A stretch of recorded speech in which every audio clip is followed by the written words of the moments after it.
Housing is one of the state's biggest challenges, with rising prices making it harder than ever to find a place to rent, let alone buy.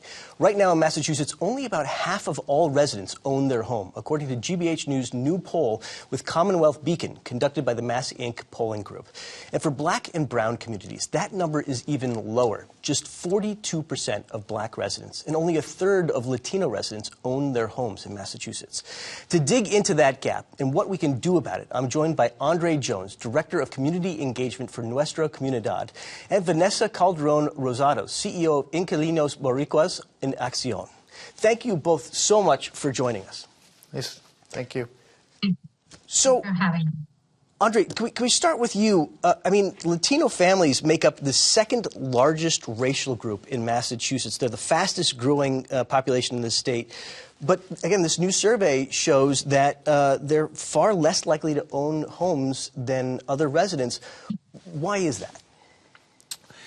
I think that there has to be additional study on how certain systemic factors impact Latinos specifically and differently. So, for example, if in the real estate industry there's not a diversity within the real estate industry in terms of Latinos within the brokerage and agent field, right, that would be an impediment actually to Hispanic prospective home buyers. Sure, yeah. You have the language. I think the other thing is that I think too much we look at the Latino population as, monolithic. But there's different groups within the Latino population, right, from different countries. When they've been here, when their families came to the States varies.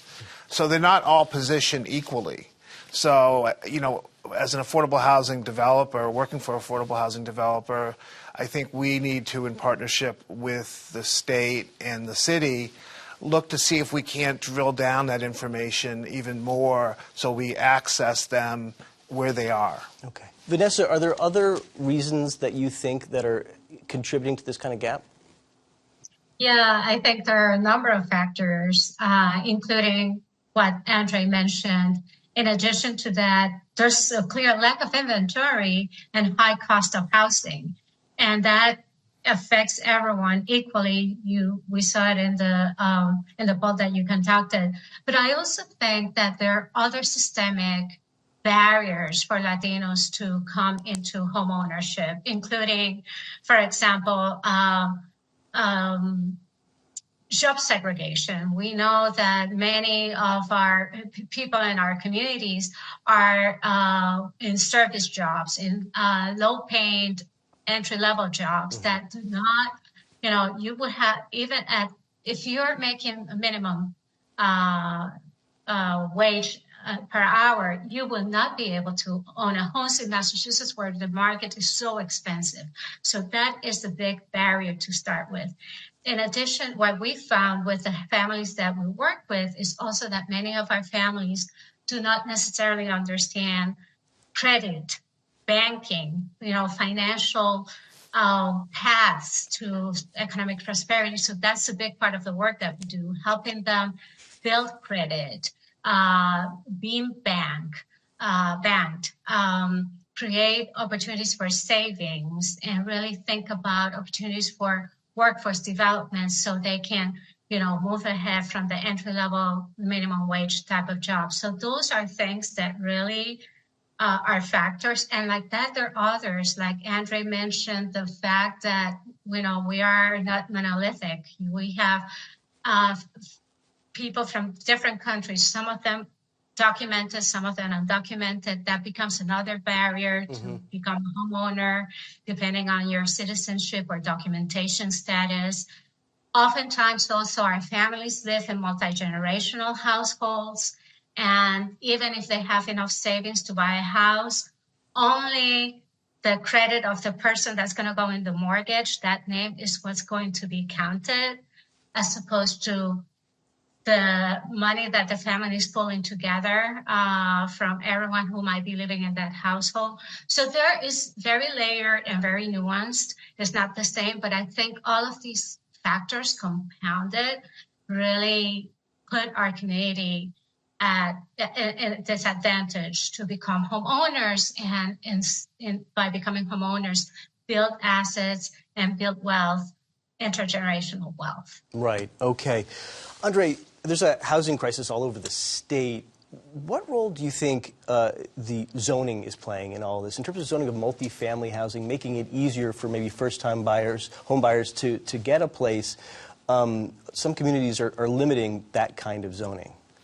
Yes, I mean, so it was the time not too long ago, well, decades, but still not that long ago, where the step to generational wealth was through a multifamily home. Mm-hmm, mm-hmm. And, you know, what's Vanessa kind of highlighted this is that housing stock it's no longer exists because those multifamily dwellings, like 3-family homes, are exceptionally expensive in Greater Boston, and they've become either condos or rented to students or that type of thing, and they've kind of been banned from zoning. Now, some municipalities are looking to allow multifamily homes again, right? But the suburbs play a big role. Boston, and through their leadership in the city, is doing a substantial amount, but the question still is open. The surrounding, Greater Boston, from a statistical management area, is a large area, and we all have to participate by loosening up the zoning. The zoning's very balkanized in Greater Boston. Yeah, for sure.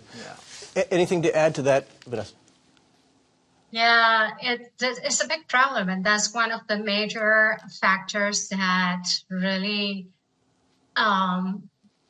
prevents the development of more housing that is needed all across the state, and certainly the Greater Boston area.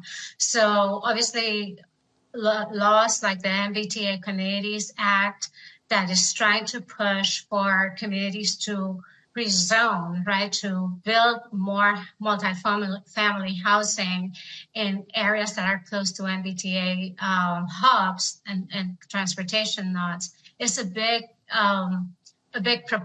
proposal, right, that happened in the Baker administration. Now the Healy administration is implementing. We all housing advocates believe that it's the right law, but we have seen across the state, especially in some communities like Milton, who have pushed back on that law and are challenging the law. So I think communities really have to understand that. And just recently, there was an article that was talking about young people are leaving the state because they cannot afford where to live. Right, and right. So we need to really, all of us, this is all hands on deck. We're all in this together. It's the prosperity of our state, it's the economic growth of our state that is at stake if we don't address the housing crisis. And one part of addressing it is really tackling zoning reform. And Vanessa, there's been research by the UMass Donahue Institute that shows that people of color are more likely to be denied a mortgage or get less favorable mortgage terms. Can you speak to what's happening there and how we can address that? Yes, I think Andre mentioned this, alluded to this at the beginning of this conversation. Clearly, there's still discrimination happening, and that continues to not only create segregation as people are able to access home ownership, but also it's pushes people to potentially financial products that are not beneficial to them in the long term, with potentially variable interest rates, etc. So that is still a problem. I think what Andre mentioned about diversifying the banking and mortgage industry, diversifying the appraisal industry, all those things are important because not only when it comes to Latinos, which is the population that we're focusing in today in this conversation, not only brings that cultural responsiveness and sensitivity, but also language, ability to communicate and to connect with those families. So we do know anecdotally that type of discrimination is still happening. Yeah. and to the fact that we can bring more people of color, and in this particular case, Latinos, into these industries, a lot of that will continue to go away, to subside. Okay.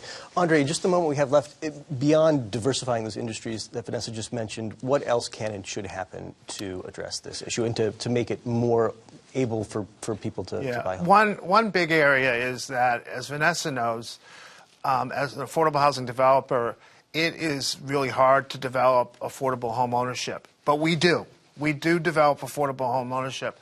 Because of fair housing law, though, you know, you have to give, to short shrift, you have to give everybody an equal shot at it. There's certain populations that are more astute at knowing what that system is and how to get into those lotteries and how to prepare for those lotteries. So what we're trying to do is we're trying to prepare our residents, which is majority Latino, by the way, trying to prepare them with first-time home buyer programs, trying to prepare them so they get their name into the lottery, so they have a better chance.